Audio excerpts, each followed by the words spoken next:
नमस्कार, मैं हूँ पोयम भारद्वाज और कवि सम्मेलन के इंस्टाग्राम पर आप सभी का स्वागत करती हूँ। आप सब जुड़ चुके हैं मेरे साथ इंस्टा कवि सम्मेलन में, जहाँ मैं आपको मिलवाती हूँ देश और दुनिया के बड़े बड़े कवियों और शायरों से। और आज ऐसी ही हस्ती हमारे साथ मौजूद है जो अपने अलग अलग अंदाजों के लिए जानी जाती है। मैंने अंदाजों का जिक्र इसलिए किया कि वो कवि अपनी कविताएं वीर रस में भी लिखते हैं, हर हास्य रस में भी लिखते हैं और उनके गीत तो निराले ही हैं। तो चलिए जुड़ते हैं आज कवि सम्मेलन के इंस्टाग्राम पर अजातशत्रु जी के साथ। स्वागत है सर आपका इंस्टा कवि सम्मेलन में। आप देख गए। ओके। मेरे ख्याल में कुछ टेक्निकल इश्यू हो रहा होगा या कैमरे पर हाथ लग रहा होगा। सर सबसे पहले तो अभी देखा जाए तो कवि सम्मेलन नहीं हो रहे हैं, तो सभी कवि घरों से ही लोगों से कम्युनिकेट करने की कोशिश कर रहे हैं। तो ये जो टाइम है ये कैसा, मतलब कि कवि सम्मेलन नहीं हो रहे तो किस तरह से गुजारा जा रहा है, क्या नया लिख रहे हैं आप? अभी तो कवि सम्मेलन बहुत ज्यादा हो रहे हैं। अभी तो सब अपनी अपनी वॉल से लाइव कवि सम्मेलन कर रहे हैं और ऐसे ऐसे कवि जो हमने कभी जिनके नाम नहीं सुने थे, ऐसे ऐसे टैलेंट छोटे छोटे शहरों से सारे अपने अपने दल बल के साथ में आज ये यहाँ, कल वहां, परसों वहां। जैसे कि मैं कल परसों अफ्रीका था, एक दिन में न्यूयॉर्क था।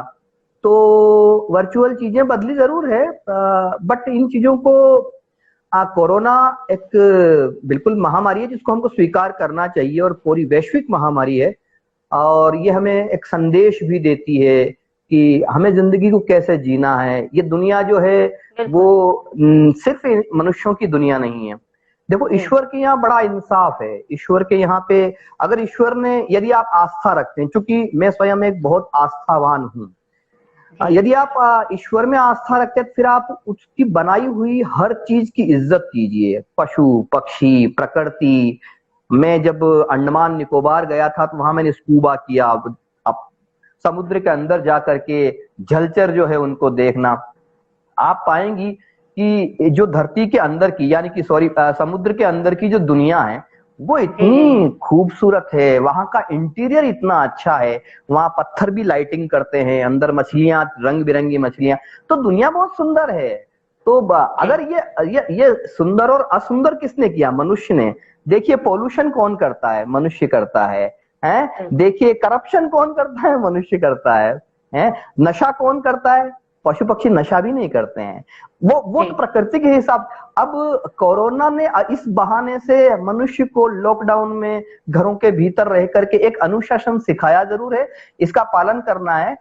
किंतु चूंकि मैं कवि सम्मेलन के इस पृष्ठ पे, इस पटल पे हूं, तो मैं चूंकि अगर कवियों की इस रंग बिरंगी दुनिया की बात करूं तो हाँ, कवि सम्मेलन बंद हुए हैं। जो हमें भीड़ की आदत लग चुकी थी, हर दूसरे तीसरे दिन संचालन करना, अब हम कई बार ऐसा होता है स्वप्न में कर रहे हैं संचालन, सपने में कविताएं लिख भी रहे हैं, पढ़ भी रहे हैं, सुना भी रहे हैं, मित्रों से मिल रहे हैं। तो इस जिंदगी के इस स्वरूप को भी आपको स्वीकार करना चाहिए, अंगीकार करना चाहिए। यम दुर्गा सप्तशती श्लोक आता है, यम यम चिंतते कामम तम तम प्राप्नोत निश्चितम। यानी जब जब जिस काम के लिए आपके अंदर इच्छा हो जाती है वो काम स्वतः होना प्रारंभ हो जाता है। और वैसे कहा गया है कि पूरी सृष्टि है ये एक ब्रह्मा की इच्छा का स्वरूप है। तो मैं अगर कवि हूं तो मेरे अंदर कविता पलती है, वो कई दिनों तक अंदर रहती है और फिर वो बाहर निकलती है। वो है परिपक्व कविता, या वो कविता जिंदाबाद कह लो, या और दूसरी कविताएं, या ऐसे मनहर गीत कह लो। मेरे पिताजी, इत्तेफाक बात शुरू हुई है तो बात कर रहा हूँ कि गोवर्धन सिंह जी राव, तो मेरे फादर बहुत अच्छे कवि थे। वो डिंगल और पिंगल में लिखते थे।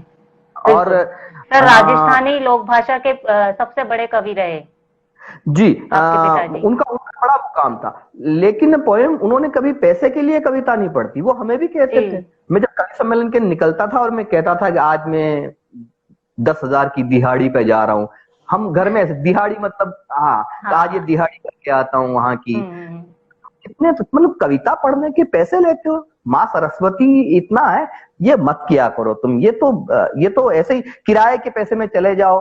तुमने कौन सा घी बेचा है? सेवा करो माँ शारदे की। मैं भी राजस्थानी, कई सारे लोग जुड़ गए हैं। तो कहने का अर्थ ये है कि उनकी एक कविता भी थी, मुझे कविता को कविता कहने दो। देखो तुम्हारा नाम पोएम है, तो उनकी कविता की मुझे कविता को कविता कहने दो, इंद्रधनुष की रंगीन लहरों में कामना की नैया पर छंद विचरते देख, जलते हृदय को झलने दो, मुझे कविता को कविता कहने दो। तो हिंदी में भी कुछ लिखा, लेकिन फादर, हाँ, तो वो मुझे संस्कारों से वो चीज मिली जरूर थी।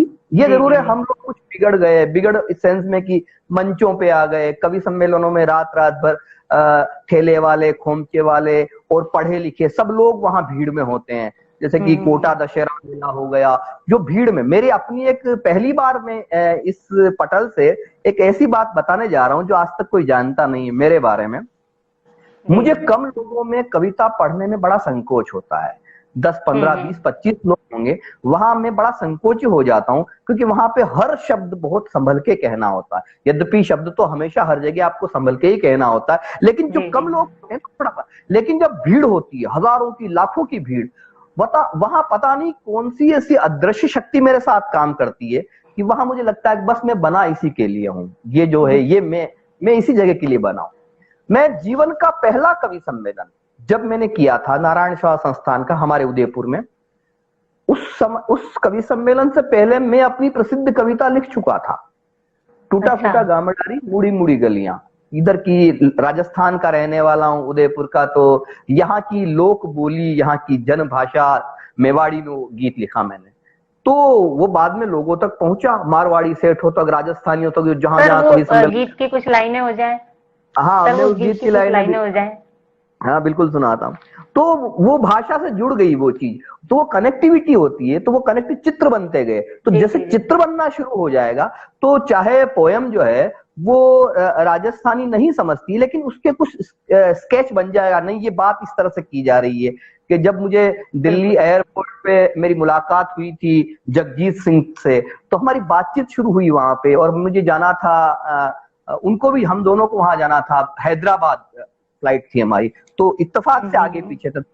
तो उन्होंने कहा कि आप कवि हैं। मैंने कहा हाँ सर हम आपको बहुत जानते हैं अच्छे से, और आपका ऑटोग्राफ दीजिए। आखिर जगजीत सिंह बड़ा महक जाता हूं, मैं याद करता हूं। तो उन्होंने बताया मुझे कि मुझे जगजीत सिंह बनाने में एक शायर का बड़ा हाथ रहा, और वो शायर थे सुदर्शन फाकीर, जिन्होंने लिखा, ये दौलत भी ले लो, ये शोहरत भी ले लो, भले छीन लो मुझसे मेरी जवानी, मगर मुझको लौटा दो बचपन का सावन, वो कागज की कश्ती, वो बारिश का पानी।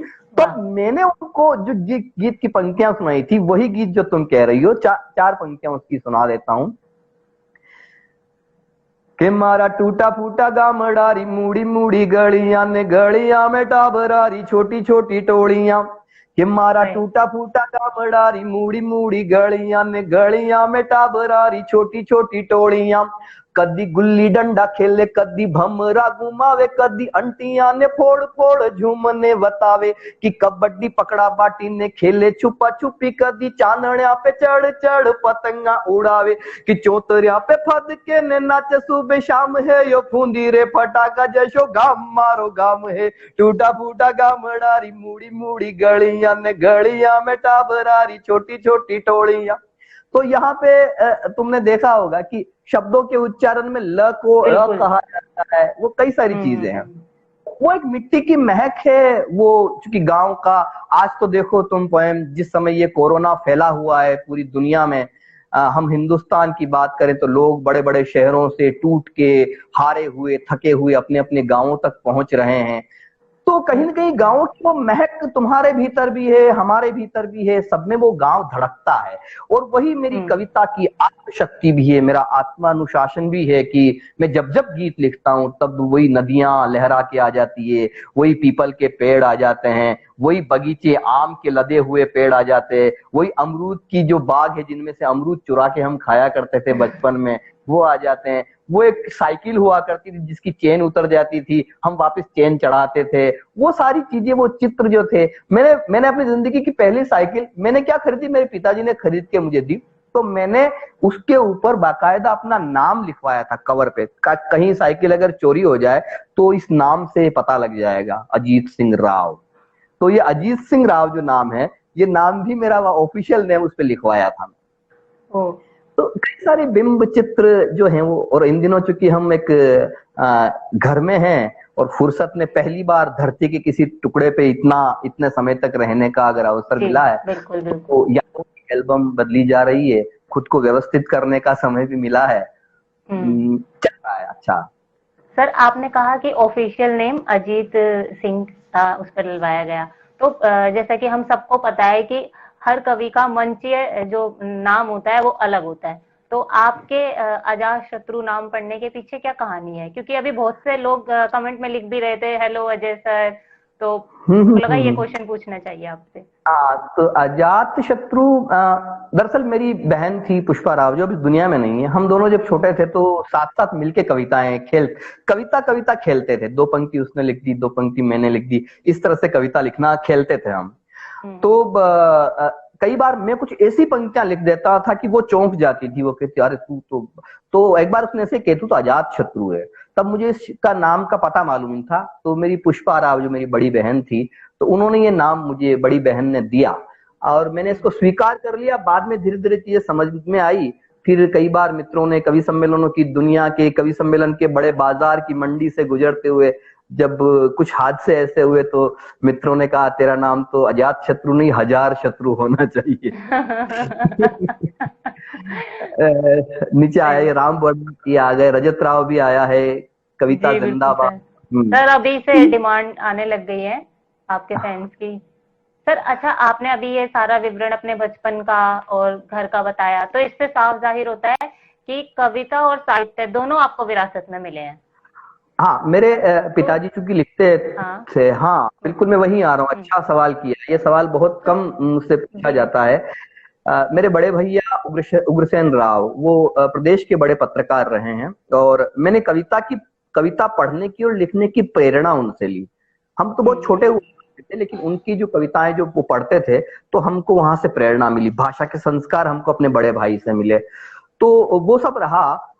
लेकिन इसके साथ साथ चीजें ये थी कि चूंकि एक पढ़े लिखे परिवार से था, माँ खुद लिखती थी, माँ खुद पढ़ती थी, लिखती कम थी, वो भजन गाती थी, मेरी दादी भजन गाती थी। तो एक जो परिवार का माहौल ऐसा रहा कि उसमें कविता लिखना मेरे लिए कोई नई चीज नहीं रही, मैं बचपन से उसमें घुला। लेकिन मैं एक बात बहुत ईमानदारी से स्वीकार करता हूँ, मैं कोई बहुत शास्त्रीय कवि नहीं हूँ, ऐसा कि जिसको मात्रा का ज्ञान या छंद का बहुत विशेष ज्ञान या जिसमें पांडित्य पूरा हो, ऐसा नहीं है। मैंने पढ़ा बहुत।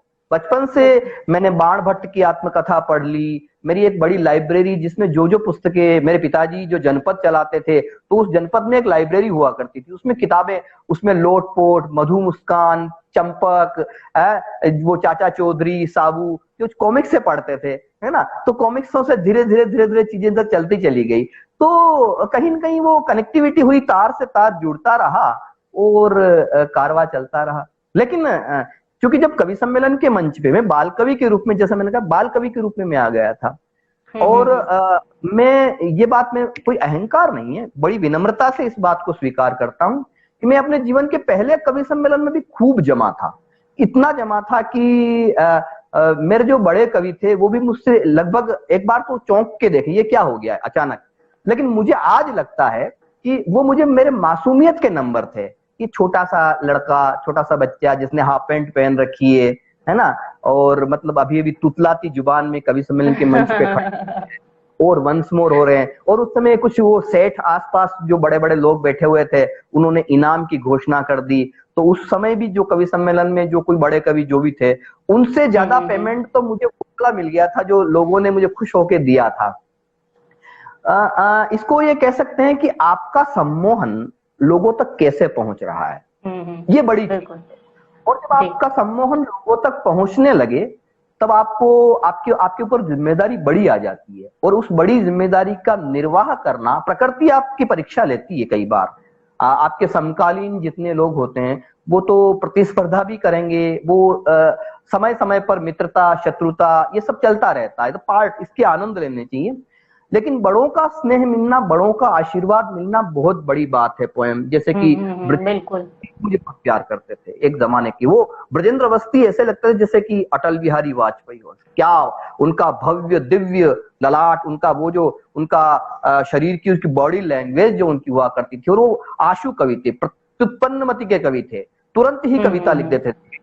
अजात शत्रु मंच पे विराजे, इस अजात शत्रु राजे, इस तरह से वो छंद में पिरो करके ब्रजेंद्र जी। इसके बाद उर्मिलेश शंखधर जी मुझे बहुत प्यार करते थे, हमारे बड़े मतलब कि हमारे कुनबे के बड़े मठाधीश कवियों में उन दिनों उर्मिलेश जी को सुनना और उनके साथ बैठना बहुत बड़ी बात हुआ करती थी। मुझे ओम प्रकाश आदित्य जी बहुत प्यार करते थे, उनका छंद विज्ञान, आदित्य जी के छंद आहा अद्भुत कमाल के हैं। सत्तन जी हमारे मध्य प्रदेश के एक मिट्टी पकड़ पहलवान, मतलब कि सत्तन जी ऐसे कि उन्होंने, उनको सुनने के लिए घंटों तक उनके संचालन में जनता बैठी रहती है, हजारों की भीड़, चाहे वो इंदौर के सरवटे स्टेडियम पे कवि सम्मेलन हो रहा हो बस स्टेशन पे, चाहे वो कोटा का दशहरे मेले का हो, चाहे वो सांवरिया मंदिर मंडल के कवि सम्मेलन हो, तो वो हजारों हजारों की भीड़ में काम करने वाले ऐसे बड़े, जिसको कहते हैं अखाड़ की पहलवान जैसे कवि। देखिए अब तो मनोरंजन के साधन हो गए हैं, अब तो टेलीविजन के चैनल है, आज कवियों के साथ में सुविधा भी है और दुविधा भी है, क्योंकि यहाँ पे आपकी बहुत जल्दी कमजोरी भी पकड़ में आ जाती है कि आप गहरे पानी में हैं। और उस समय कवि मनोरंजन के कुछ चंद माध्यम थे, उसमें कवि सम्मेलन एक हुआ करता था। हम तो नए नए आए थे, छोटे थे उम्र में, सबने स्नेह किया, प्यार किया, और ईश्वर की कृपा से, दुआ से अब इतने यहाँ तक पहुंचे हैं कि आप जैसी नई नई बालिकाएं, आप जैसे और कई सारे दोस्त मित्र लोग वो बातचीत करते हैं तो बड़ा सुखद लगता है। इन दिनों मैंने भी एक काम ये किया से बना लिए, जहाँ युवा कवि आते हैं अजात शत्रु विद द नेशन में, कविता जिंदाबाद में, तो मैं भी उनको परखता हूँ। वो एक नर्सरी है, मैं भी देखता हूँ हाँ बच्चे कैसा लिख रहे हैं, कैसे क्या कर रहे हैं, तो विश्वास होता रहता है। जी सर, आपने अपने पहले कवि सम्मेलन की बात करी कि आपने अपने पहले ही कवि सम्मेलन में सबका दिल लूटा, तो मतलब वो कौन सी कविता थी आपकी, वो पहली मंचीय कविता? अरे बहुत वो शायद मैं वो उस समय के बाद में अब सुनाऊंगा, और अब क्या सुनाऊंगा मुझे याद भी नहीं है, लेकिन 4 पंक्तियां जो थी वो नीम के पेड़ के ऊपर थी, वो कि जी सर स्वागत है। तावड़ो पाछे आ तो, तुम तावड़े में समझती हो? सर नहीं समझती हो? मतलब कि धूप में आना। यस यस यस यस, बस ठीक पकड़े। तावड़ो पाछे आ तो सूरज मंगरा में जातो, माचो छाया रो ढड़तो, गोधुड़ियो गोबर मड़तो, गेल में गोपाया ने आख्या जद भाड़ती, आंगणारी लींबड़ी लींबोड़िया पाड़ती, आंगणारी लींबड़ी लींबोड़िया पाड़ती। और इसके साथ में दूसरा गीत जो था वो भी इसी सीक्वेंस का था कि माँ के ऊपर एक छोटे से बच्चे को नजर लगी है और उसकी माँ क्या कह रही है। तो माँ क्या कहती है कि मारे हिवड़ा रे टुकड़ा रे चांद जैसा मुखड़ा रे, भोड़ा भाड़ा लाल रे निजर लागी रे, के राम मन जीवती ने मार नाखी रे, राम मन जीवती ने मार नाखी रे, मारे हिवड़ा रे टुकड़ा रे चांद जैसा मुखड़ा रे, भोड़ा भाड़ा लाल रे निजर लागी रे, के राम मन जीवती ने। वो कह रही है कि निजर लग गई है, मैं मर चुकी हूँ, मेरा बेटा है वो बीमार है, कि नख दे तो लोई आवे अशो मारो लाल हो, निहचलो निरे तो कदी कर तो धमालो, ने वो तो कांटा जैसे सूख्यो, वो तो कांटा जैसे सूख्यो, देख मन घणो दुख्यो रांड, पूरो को पूरो यो मारो लाल खागी रे, के राम मन जीवती ने मार नाखी रे। तो ये चीजें जो आई थी उस समय पिक्चर में, तो लोगों तक बिल्कुल पहुंचती थी। लोग आज भी इनको सुनते हैं जो समझने वाले हैं, तो वो पूरे पूरे लंबे लंबे सारे मैं टुकड़े टुकड़े रख रहा हूँ इस पटल पे, ताकि बातचीत भी होती है साथ साथ। बड़ा अच्छा, वह एक आनंद का विषय था। जी जी जी सर, अगर जैसे देखा जाए हर कवि की पहचान उसके जो रस होता है उससे होती है कि ये वीर रस के कवि हैं, ये हास्य रस के कवि हैं। लेकिन अजात शत्रु जी की बात की जाए तो उनके, मैंने जैसे कि आपकी भूमिका में भी कहा कि उनके अलग अलग अंदाजों से ही आप मतलब जाने जाते हैं। तो चाहे वीर रस की बात कर लो, हास्य रस की कर लो, तो जब आप लिखते हैं तो ऐसा कुछ माइंड में कंफ्यूजन सा नहीं होता कि मैं तो श्रृंगार लिखने वाला था, मेरे मन में अब हास्य आ रहा है, मतलब इस तरह का, मतलब मेंटेन कैसे करते हैं? बहुत बहुत ही अच्छा सवाल है ये। दरअसल मेरे गुरुजी थे पंडित विश्वेश्वर शर्मा। तुम नहीं जानती हो, तुम बता दूं, जिन्होंने वो फिल्मी गीत लिखे थे, चल सन्यासी मंदिर में, तेरा अरे चिमटा तेरा चूड़ियां चिमटा दोनों मेरी साथ चूड़ियां। रहेंगी। हाँ अगर हाँ। तुमने कभी स्कूल में पढ़ी हो और कहीं प्रेयर में एक गीत तुमने सुना हो, तेरी पनाह में हमें रखना, सीखे हम नेक राह पे चलना, प्रार्थना में जिन, हम्म। है ना, फिल्मी गीतकार थे वो। और वो मेरे उदयपुर शहर से थे, उनका आशीर्वाद मुझे मिलता रहता था। अक्सर जब वो उदयपुर होते थे, वो कवि सम्मेलनों के बड़े, मतलब कि इतने बड़े पैरोडी किंग अगर आज भी कहें तो पंडित विश्वेश्वर शर्मा को कहेंगे। वो जब भी यहाँ उदयपुर आते, मेरे घर से सामने निकलते, हमारे पड़ोस में एक मंदिर है, बेदला माता जी का मंदिर, वहां दर्शन हम्म। करने, वो इष्ट थी बेदला माता जी, तो दर्शन करने जब भी जाते तो वो एक ऑटो में बैठ के अकेले आते, वो ऑटो मेरे घर के सामने रुकता, मेरे पास बैठते, चाय मेरे घर पे पीते, फिर निकलते वो। तो वो अक्सर एक बात मुझे कहते थे, बेटा लक्ष्मी क्षमा कर देती है, सरस्वती कभी क्षमा नहीं करती। सरस्वती के यहाँ क्षमा नहीं होता। इसलिए मैं इस मंच के माध्यम से भी कहना चाहूंगा कवियों से कि ऐसा कुछ मत लिखना कि उसका लिखने का परिणाम आपको बाद में भुगतना पड़े, क्योंकि अक्षर जो है वो वायुमंडल में तैरता रहता है, तो वहां क्षमा नहीं है। वो कहते थे कि कविता कैसे पैदा होती, मैं उसी सवाल पे आ रहा हूं जो तुमने पूछा है। कविता हृदय के उन्मेष से पैदा होती है, हृदय के उन्मेष से। तुम रो रही हो, रुदन में हो, तो रुदन में तुम क्या कर सकती हो? तुम रुदन में या तो डूबे हुए गीत लिखोगी या कोई और ऐसी की बात लिखोगी। लेकिन तुम बहुत खुश हो, प्रसन्न हो, तो हास्य की कविता भी लिख सकती हो। जब चाइना ने अभी हमला कर दिया है, हमारे 20 जवान मारे गए हैं, उस पर भी हम बात करेंगे अभी। तो ऐसे में आपका रक्त, जो आपकी शिराओं का रक्त जो है, उसमें एक ऊर्जा का संचार होगा, आक्रोश होगा, उसमें आक्रम होगा, उसमें लड़ने भिड़ने कटने की। तो वहां पे हम वीर रस की बात करेंगे, देश राग गाएंगे हम। तो अलग अलग भाव जब आपके अंदर चलते हैं, कई कवि ऐसे हैं जो एक ब्रांड में बंध गए हैं और उनकी पहचान, एक वो वीर रस का कवि है, ये हास्य रस का कवि है, ये करुण रस का कवि है, ये गीतकार है। लेकिन बेसिकली उन्होंने भी, उनमें से भी कई कवि ऐसे मिलेंगे तुम्हें जिन्होंने प्रेम गीत भी लिखे हैं, वीर रस के कवियों ने भी प्रेम गीत लिखे हैं, तो प्रेम के कवियों ने भी वीर रस की कविताएं लिखी है। तो ये चलता रहता है। ये भीतर के को मैंने एक बार लिखा था कि बेतरतीबी से दुनिया के ढंग चुराते हैं, 4 पंक्तियां। बेतरतीबी से दुनिया के ढंग चुराते हैं, अस्त व्यस्त जीवन के सुख दुख संग चुराते हैं, काव्य कला के सूत्र सदा सीखे अभ्यासों से, हम तितली के पंखों से कुछ रंग चुराते हैं। अरे क्या बात है सर, क्या बात है, बहुत बढ़िया। तितली के पंखों से रंग चुराने का काम कोई राजनेता नहीं कर सकता, कोई ठेकेदार नहीं कर सकता, कोई समाज सेवी नहीं कर सकता। तितली के पंखों से रंग चुराने का काम है, वो या तो कवि कर सकता है या संत कर सकता है। संत भी थोड़ा बहुत ही कर पाएगा क्योंकि उसकी सीमाएं हैं। कवि के अंदर तो बसंत भी होता है, संत और बसंत दोनों रहते हैं, इसलिए कवि अच्छे से कर पाएगा। जी। फकीर ने यूं दुआ को चूमा, खुदा ने जैसे खुदा को चूमा।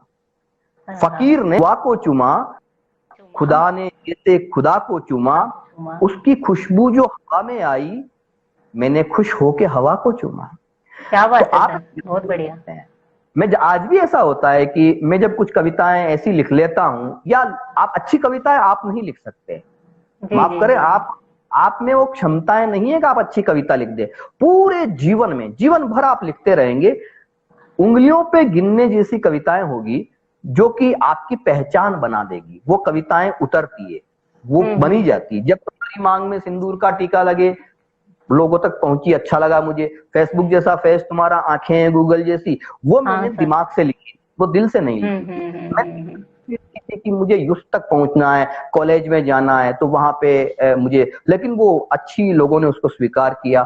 फिर झुके कारे करारे शरारे नयन, वो इश्क में कभी डूब के लिखी थी। जब आपके किसी खुशबूदार मोड़ से जिंदगी में गुजरते हैं, जब आप कविता से रूबरू होते हैं और वो भीतर घटित होती है, तो उससे हुआ। लेकिन कविता जिंदाबाद आई तो मुझे आज लगता है कि वो कविता जिंदाबाद जो थी वो उसने मेरे सारे दिशाएं बदल दी। और बड़े बड़े कवियों ने जब फोन करके और बधाइयां देते हुए मुझे बताया कि ये तुम्हारी अपनी एक पहचान है और ये इसका स्वीकार किया जाना, ये कवि सम्मेलन की दुनिया की एक बेहतरीन कविताओं से एक है। आज बच्चे लोग जो मुझे प्यार करते हैं उसके पीछे ये सब कुछ चीजें हैं कि आप कितना वक्त कवि सम्मेलन के मंचों पे जिया, कितने पैसे आपने कमा लिए, यश, कीर्ति, वैभव, ये सब यही रह जाएगा। सुशांत इतना अच्छा कलाकार था, इतना अच्छा है ना, लेकिन वो चला गया। लेकिन आज जब उसकी फिल्म आ रही थी सुशांत की, मैं देख रहा था और उसमें कुछ उन कलाकारों के ऐड आ रहे थे जिनकी वजह से जो जिम्मेदार हैं उसकी मृत्यु के लिए, तो हमें पता नहीं क्यों वो भी हीरो हैं, लेकिन हमें उनको देख के हमें हमारे अंदर एक क्रोध आ रहा था कि नहीं यार ये जिम्मेदार है इस लड़के को हटाने में। तो चीजें चलती चली जाती। आपने अभी सुशांत सर पर एक गीत भी लिखा है जिसका कल ही आपने अपने सोशल मीडिया पर डाला। की बनी है, पर वो मैं समझता हूँ कि वो सारी चीजें एक अलग चीजें, वो उदासी और वो सारी उससे बाहर आना चाहिए। वो एक घटना है और हर फील्ड में ऐसे लोग मिलेंगे आपको, हर फील्ड में मिल जाएंगे। आपको या तो आप की आत्मशक्ति इतनी अच्छी हो कि आप चट्टान से टकरा सको, खुद के अनुशासन का पालन करते हुए, और आपको चीजों से लड़ना चाहिए। और ये सारी चीजें, इस प्रकार की बातों में ज्यादा कुछ कहना तो हमारी मनुष्य की सीमाएं नहीं है कि वो मृत्यु या ईश्वर या ये सब इनके ऊपर हम कुछ टिप्पणी करें, किंतु इतना जरूर है कि मारता है वक्त चोटें सिर उठाता हूं और अपना दर्द सारा भूल जाता हूं। सिर उठाना दंभ का सूचक नहीं भाई, ये इशारा है पटेगी बीच की खाई। आदमी को आदमी के पास लाता हूं और अपना दर्द सारा भूल जाता हूं। तो आदमी को आदमी के पास लाना और संघर्ष में डटे रहना, इसी का नाम जिंदगी है। हमें लड़ते रहना चाहिए चीजों के प्रति हर समय। जी जी जी सर। तो हाँ जी हाँ सर, अभी आपने जिक्र किया कि वो आपकी पहचान वाली कविता, तो उसकी कुछ पंक्तियां हो जाए जिससे आपको मंच पर पहचान मिली। अच्छा, मंच पे पहचान मिली वो कविता फिर दूसरी है। वो कविता है राजस्थान, गोरा बादल राजस्थान। हाँ सर, देखिए ना, ये कम से कम कितने लोग उसकी डिमांड कर सकते हैं। हाँ, नीचे पुरुषोत्तम जी ने लिखा है राजस्थान कविता जो थी, उस कविता ने मुझे न केवल हिंदुस्तान में, बल्कि मैं कई बार दुबई गया, या मैं कई बार अफ्रीका गया, या मैं कई बार और दूसरे अलग अलग देशों में गया। वो कोई बहुत बड़ी बात नहीं है, आप लिखते हैं तो आप काम करते हैं तो लोग बुलाते हैं, चीजें पहुंच जाती है। पर इस कविता ने मुझे एक पहचान दी है, तो उसकी कुछ पंक्तियां मैं आपको सुना देता हूँ। इस पटल पे जितने लोग हैं जो सुनने वाले हैं, उमंग गोयल भी आ गए हैं, जितने लोग हैं मेरे साथी लोग हैं, उन सब तक पहुंचाता हूँ, सुनिए। इधर पद्मिनी दर्पण देखे, उधर लो खिलजी मूर्छित हो। इधर पद्मिनी दर्पण देखे, उधर लो खिलजी मूर्छित हो। जहां हुमायूं लाज बचाने बहिना की आकर्षित हो।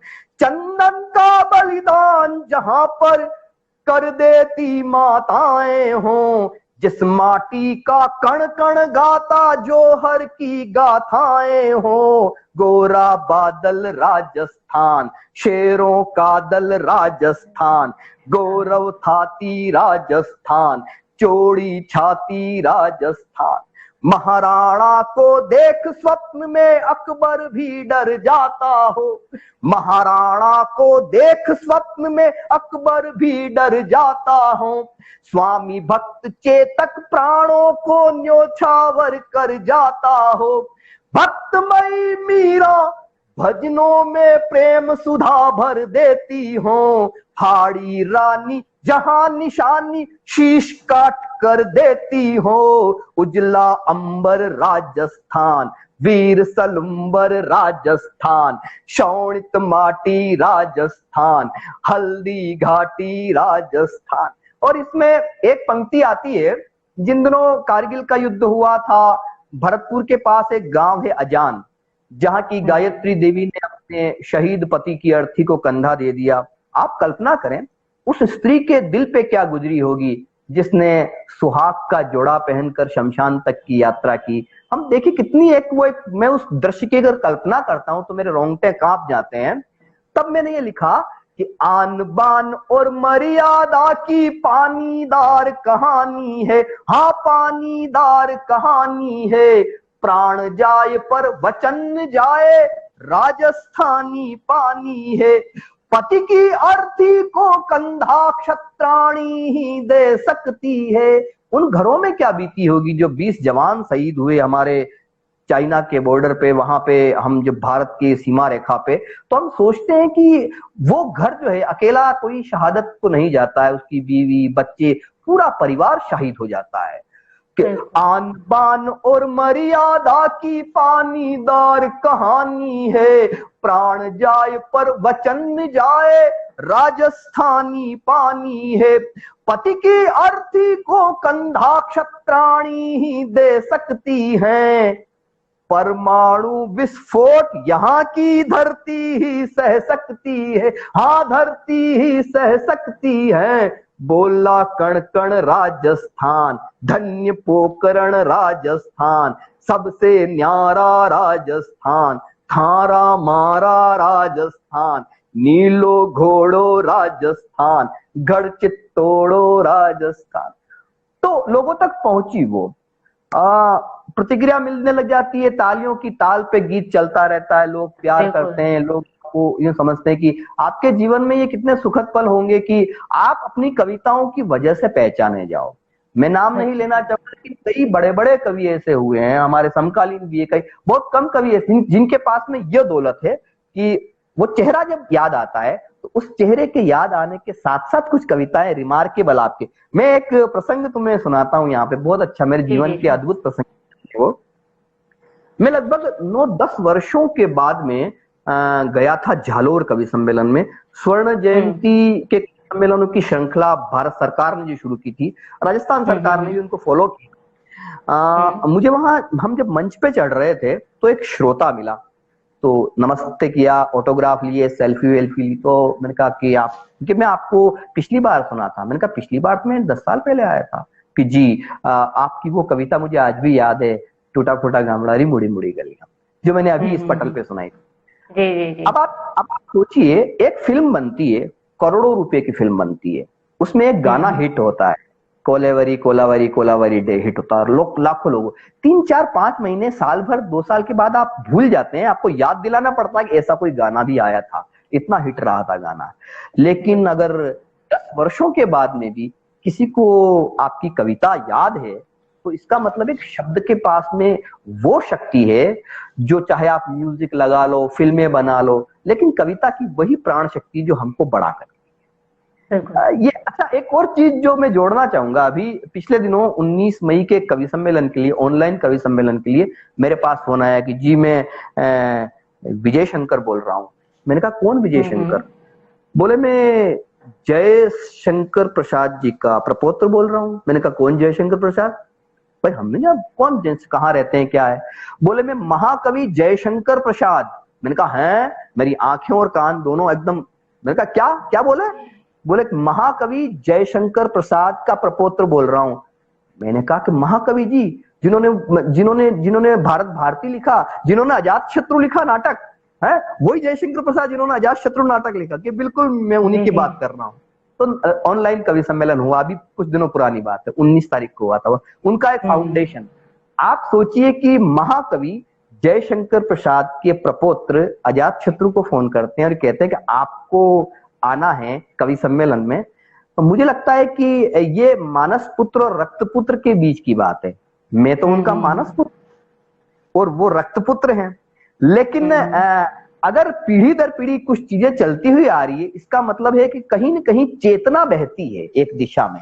वो चेतना जिधर आप उसको ले जाओगे, आप अगर कविता के क्षेत्र में हो तो कहीं न कहीं निराला, बच्चन, दिनकर, है ना, इनके वंश पुत्र आपको टच कर लेंगे या वो ध्यान में रखते हैं उन चीजों को। हमें लगता है ये बहुत बड़ी उपलब्धि, ये पुरस्कार जो है वो कवि सम्मेलन के बाद में मिले हुए लिफाफों से बहुत बड़ा है। जी बिल्कुल सर, आपने लिफाफे की बात करी तो मैं जानना चाहूंगी, जब आपने मतलब अपने पहले लिफाफे के साथ हर कवि की कहानी या कोई किस्सा जुड़ा होता है, तो आपको अपने पहले कवि सम्मेलन में उस लिफाफे में क्या मिला था? पारिश्रमिक मानदेय ये आप तय नहीं करते हैं। जी जी कि मैं अगर ये तय कर लूं कि मैं आज से 1 लाख रुपए लेना शुरू कर दूंगा, तो ये तय मैंने, है ना, लेकिन ये जनता ने तय थोड़ी किया। ये तय करता है आपका काम, आप कितने के हैं, ये बाजार तय करता है, आप तय नहीं करते। और अगर आप तय करते हैं तो फिर आप अपनी शर्तों पे जिस भी नदी में बहते हैं, जिन लहरों में बहते हैं, उनमें बहते रहिए, कम ज्यादा करते रहिए, बचाते रहिए, वो अलग बात है, वो एक अलग दुनिया है। मुझे जब पहला कवि सम्मेलन मिला था, उसमें पारिश्रमिक नहीं मिला था, उसमें सिर्फ मिली थी, और वो शोल ही मेरे लिए पारिश्रमिक था। किंतु दूसरे कवि सम्मेलन में, जो दूसरा कवि सम्मेलन मुझे उस वहीं पे एक बड़े कवि है हमारे क्षेत्र के, माधव दरक जी, उन्होंने सुना था, जिनका एक गीत प्रसिद्ध, मायड़ थारो वो गीत कठे वो एकलिंग मेवाड़, मायड़ थारो वो पूत कठे वो एकलिंग मेवाड़ कठे, हल्दी घाटी में समर लड़ियो वो महाराणा प्रताप कठे। तो उन्होंने, माधव दरक जी ने कोलियारी में एक कवि सम्मेलन किया, और वहां पे अजात शत्रु को बतौर पारिश्रमिक 50-50 रुपए के नोट, 2 नोट, यानी कि 100, कुल जमा 100, उसमें भी एक नोट थोड़ा फटा हुआ था। तो मुझे लगता है चलेगा या नहीं चलेगा, तो उसको फिर मैंने वो चिपका करके और उसको नोट को एक दिन पेट्रोल पंप पे चला दिया था, बाकी नोटों में फंसा करके। तो ये मेरा पारिश्रमिक था, 2 50 के नोट, यानी 100 रुपए पहली बार मुझे मिले। लेकिन उसी कवि सम्मेलन की बात कर रहा हूँ, वो तो पारिश्रमिक था जिसके लिए मैंने कहा। उसी कवि सम्मेलन में जब मैंने कविता पढ़ी थी, तो बतौर अलग पारिश्रमिक के बाद जो पुरस्कार में जो मिला था, वो काफी कुछ था, अच्छा था। जी सर, ये चीजें याद रहती है। जी जी सर, हेलो। हाँ हेलो। हाँ सर, हम ऐसे वक्त में जी रहे हैं कि अब मतलब कि खुद के लिए भी हम टाइम निकाले तो बहुत मुश्किल से निकल पाता है। लेकिन अगर आपका मैं बैकग्राउंड देखूं, तो आप कवि सम्मेलनों में भी उतने ही एक्टिव हो, और दूसरी तरफ एक दुनिया दूसरी भी जी रहे हो, अपनी जॉब की दुनिया, है ना? हाँ, मतलब मैं ये जानना चाहती हूँ कि कवि सम्मेलन और जॉब को कैसे मेंटेन करते हो आप? नहीं, मैं शिक्षा विभाग में हूँ, और शिक्षा विभाग में मैं एक विद्यालय में बच्चों को पढ़ाने का काम भी करता हूँ। जब कवि सम्मेलन होते हैं तो छुट्टी लेनी पड़ती है, और अधिकांश ऐसा होता है कि छुट्टी ज्यादा ही लेनी पड़ती है। मैं अभी वीआरएस लेने की सोच ही रहा था, और इत्तेफाक से मैंने वो सब फाइल लगा भी दी थी वहां पे वीआरएस के लिए कि अब नौकरी नहीं हो सकती, बहुत व्यस्त हो। उसमें कुछ त्रुटियां रह गई थी, तो वो फाइल लौट के मेरे पास आई कि इसमें कुछ त्रुटियां रह गई है। तो 1-2 दिन का स्पेस मिला कि चलो मैं इसको व्यवस्थित करके फिर वापस भिजवा देता हूँ। इस बीच में कोरोना लग गया ये, तो ये कोरोना जिस तरह से आया, तो फिर मैंने उस फाइल को भी रोक दी। मैंने कहा फिलहाल नौकरी ज्यादा जरूरी है, क्योंकि अब कवि सम्मेलन लगभग 1-2 साल आप कल्पना नहीं कर सकते। तो जॉब है अपनी जगह पे, वो करना है, अच्छा है, बढ़िया चल रहा है। बाकी समय जो है, वो समय अच्छा इसलिए कहूंगा मैं कि कवियों के लिए एकांत जो है वो साधना के क्षण है। आप इसमें खुद से भी मिलते हैं, और खुद के साथ साथ आप अपनी चेतना, अपनी ऊर्जा, अपने उन्मेष, और अपने अंदर की जो आपके सपने हैं, जो जुनून है, उनको सच करने के लिए आप उस दिशा में काम करना शुरू करते हैं। जिसे कहते हैं कि वार्म अप, कवियों के लिए ये वार्म अप होने का समय है, अब खुद को व्यवस्थित करने का समय है।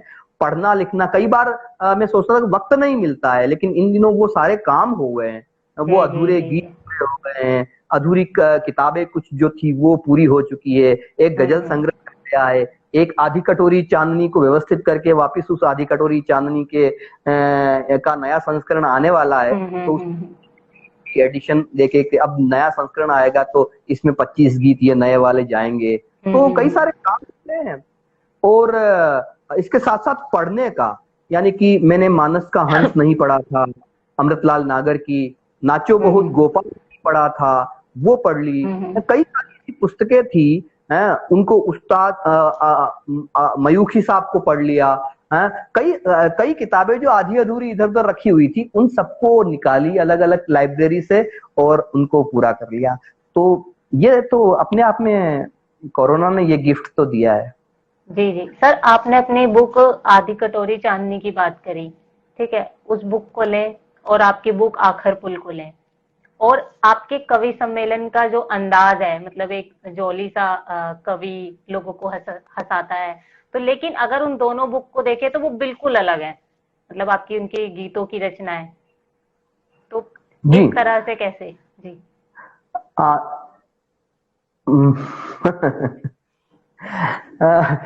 ये दरअसल मैं सच कहूं तो मैं हूं गीतकार ही, हम्म। मैं नवगीतकार हूं। लेकिन जब मैं कवि सम्मेलन के मंच पे आया और वहां पे चार चुटकुले पढ़ करके और लोगों में भीड़ में ताली बजा के जब वो हास्य का कवि ऐसा पास में बैठता था अहंकार के साथ में, इस तरह से देखता था जैसे कि वही सब कुछ है, जबकि मैं जानता था कि ये सब तो मैं भी कर सकता हूँ, कोई बहुत बड़ा काम नहीं है इसने जो भी किया है, जिस तरह से भी किया है। ये खेल तो मेरे बाएं हाथ का काम है, ये कर लूंगा। लेकिन मैं जो कर सकता हूँ वो ये कभी नहीं कर सकता, क्योंकि मेरे पास तो गीत है, मेरे पास तो कविताएं भी हैं। तो एक वो अहंकार, वो ठसक मुझ में रही, वो ठसक आज भी है। और वो ठसक इसलिए है, मैं ये नहीं कहता, सब अपने अपनी दुनिया में जीने वाले लोग हैं, मजे लेना चाहिए जिंदगी के, लेकिन वो ठसक इसलिए है कि मुझे पता है मेरे पास क्या है। और इसलिए मैं खुद की इज्जत करता हूँ। और आपको अपनी सेल्फ रेस्पेक्ट, अपनी इज्जत करनी चाहिए, है ना। और रही बात जो तुम्हारा सवाल है, वो उसका उत्तर अभी तक मैंने दिया नहीं है।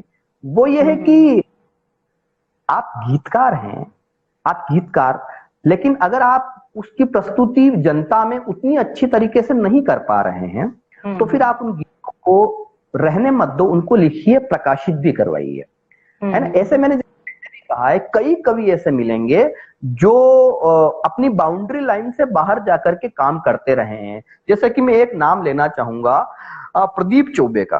कितने लोग जानते हैं प्रदीप चौबे को? आप जानते हैं हास्य कवि के रूप में, अब इस दुनिया में नहीं है वो, लेकिन प्रदीप जी को आज भी अगर जाना जाता है तो वो हास्य कवि के रूप में जाए। कितने कम लोग जानते हैं प्रदीप चौबे बहुत गजल का, उनके जैसी गजलें लिखने वाला कोई नहीं, इतनी अच्छी उनको गजलों की समझ थी। हम तो आज भी बहर में और कई जगह अटक जाते हैं, गजलों में तो हाथ मेरा भी तंगी है, लेकिन प्रदीप चौबे अपने आप में बड़े अखाड़ की। अच्छा, दूसरे पंवार जी, हमारे हरिओम पंवार जी, वो खुद प्रेम के गीत, एक उम्र के मोड़ पे गुजरते हुए जब आपके भीतर आप भीगते हो तो वो चीज निकल के आती है। तो सबके साथ में, ये न केवल अजातशत्रु के साथ में, कवि सम्मेलन की दुनिया में लगभग जो पहली लाइन के, दूसरी लाइन के, वो सब लिखते रहे हैं। ऐसा नहीं है कि बस लोगों को कुछ की रचनाएं दिख जाती है, कुछ की दिखती नहीं। जी जी सर, आखर पुल। और हाँ जी बोलिए। मेरे साथ में दूसरी चीज ये भी रही कि मैंने कवि सम्मेलन सरस्वती वंदना भी की है। तो सरस्वती वंदना मैंने लिखी, क्योंकि मैं पहला कवि था, तो सरस्वती वंदना करता था और फिर कविता पाठ करता था। फिर कभी आयोजक संयोजक ये कह देता था मुझे, सर आज वो वीर रस वाले कवि हैं, उनकी फ्लाइट मिस हो गई है, तो आज अपनी टीम में वीर रस का दूसरा कोई कवि नहीं है, तो आज आपको वीर रस का काम करना है। तो अब अजातशत्रु ने इस तरह से सोचना शुरू किया कि अगर कोई वीर रस का कवि अचानक मिस हो जाए और वहां वीर रस के कवि की भूमिका की पूर्ति करनी हो तो क्या करना है। तो वो सारे मसाला भरा मैंने अपने ब्रेन में, हाँ यहाँ ये काम किया। कभी ऐसा हुआ कि एक हास्य का कवि, उसकी ट्रेन छूट गई, वो नहीं आ पाया। अब आपका पूरी जिम्मेदारी आपके ऊपर आ गई, आपको संचालन भी करना है और हास्य कवि की पूर्ति भी करनी है, क्योंकि दूसरा कोई हास्य कवि है नहीं। तो फिर आपने उस पे काम करना शुरू किया, चलो ये काम भी कर लिया, है ना। कभी ऐसा भी हुआ कि मैं शुरू संचालन तो करता नहीं था, लेकिन अगर कहीं कोई संचालक इधर उधर हो गया, तबियत खराब हो गई, तो आपको संचालन भी करना पड़ा। तो ये ऐसे कहता है ना कि परिस्थितियां व्यक्ति को बना देती है इसमें, हाँ, और आपको वहां सीखना भी चाहिए। जी जी जी सर, मैं आखर पुल और आपकी दूसरी बुक की बात कर रही थी, जिसमें कि आपके गीत हैं। हाँ, तो उनमें से कोई गीत हमारे दर्शकों के लिए। जिस नदी का समंदर नहीं, आखर पुल और आधी कटोरी चांदनी। आधी कटोरी चांदनी, जी। वो सुना देता हूँ। झुके कारे करारे शरारे नयन की चार पंक्तियां सुनाता हूँ। हाँ जी। झुके कारे करारे शरारे नयन, झुके कारे करार कारे करार, कारे करारे शरारे नयन झुके, कारे करारे शरारे नयन। जैसे सागर में दो तैरती मछलियां, प्यासे प्यासे प्यासे प्यासे मेरे मछुआरे नयन झुके, कारे करारे शरारे नयन। इसका एक अंतरा यूं है कि चूम लूं रंग से मैं तेरे गाल को, चूम लूं रंग से मैं तेरे गाल को, छू के देखूं जरा रेशमी बाल को, चूम लूं रंग से मैं तेरे गाल को, छू के देखूं जरा रेशमी बाल को। ये कलाई तेरी डाल कचनार की, खिले कंचन कमल से कुंवारे नयन, खिले कंचन कमल से कुंवारे नयन। जैसे सागर में दो तैरती मछलियां, प्यासे प्यासे हाय प्यासे प्यासे मेरे मछुआरे नयन झुके, कारे करारे शरारे नयन। तो ये वो नशीले गीत थे। पोयम सच कहूंगा, इन गीतों को लिखने के बाद में मैं खुद 10-15 दिन तक नशे में रहा। आज भी मेरे कई मित्र जो हैं वो अपने अपने घरों में होते, मुझे कहते हैं वो कि यार ये गीत तूने ऐसा लिखा कि हम इस गीत को गुनगुनाते हैं अकेले में। तो इन चीजों को एंजॉय करता हूं मैं, और बहुत अच्छे से एंजॉय करता हूं। सर, आप कुछ देर पहले सपनों की बात कर रहे थे। तुम्हारा सवाल खत्म नहीं हुआ क्या अभी तक? हम लगभग 1 घंटा हो गया हमारा। 1 घंटा सर, पता नहीं लगा आपकी कविता और आपसे बात कर करके। मुझे भी अच्छा लगा, कुछ ऐसी चीजें जो पहली बार मैंने की है। सर, मैं सपनों की बात कर रही थी कि जब हम घर से निकलते हैं कुछ करने के लिए, तो हम सोचते हैं ऐसा करेंगे वैसा करेंगे। तो आपको लगता है कि आपने जो सपने देखे थे उनमें से ये सपने पूरे हो चुके हैं और ये अभी बाकी हैं? मैं ऐसा कभी कोई प्लान करके नहीं चला, और यही मेरे जीवन का वो रहा है। अनप्लान्ड हूं मैं। वैसे कवि अनप्लान्ड ही होता है, कवि बेतरतीब होता है, मतलब कवि अस्त व्यस्त होता है। और अस्त व्यस्त जीवन से, उबड़ खाबड़ जीवन से अच्छी कविता निकल के आती है। इसलिए आप अपने संघर्ष के दिनों में अच्छा लिख रहे होते हो, लेकिन जब आप बहुत ज्यादा सुविधा भोगी हो जाते हैं, या जब आप बहुत ज्यादा स्मूथ लाइफ जीने लगते हैं, तब आपको वो जो तपती हुई कविताएं हैं वो आपसे दूर हो जाएगी। इसीलिए नए लड़के इन दिनों जो है वो अच्छा उम्र के पड़ाव पे गुजरते हुए आपको अपने आप चीजें समझ में आ जाएगी। और मैं अब स्वयं से संचालित नहीं हूं, मैं प्रकृति से संचालित हूँ। कि चाहे तुम विश्वास न करो, मैंने आधी रात को उठ के कविताएं लिखी है, और मुझे अचानक लगता है कि कोई मुझे गिरबान पकड़ के उठा रहा है, उठ जा शत्रु लिख ले। तो 2 बजे या तपती, या जिसे हम कह सकते हैं कि अपनी दुखती हुई आंखें आप धूप में खुली छोड़ दो, और उस समय आप कविता लिखो। आपके आंखों में नींद की परियां तैर रही है, सपने झिलमिला रहे हैं, और ठीक उसी समय एक ख्वाब भी आ रहा है। और वो ख्वाब कौन सा है?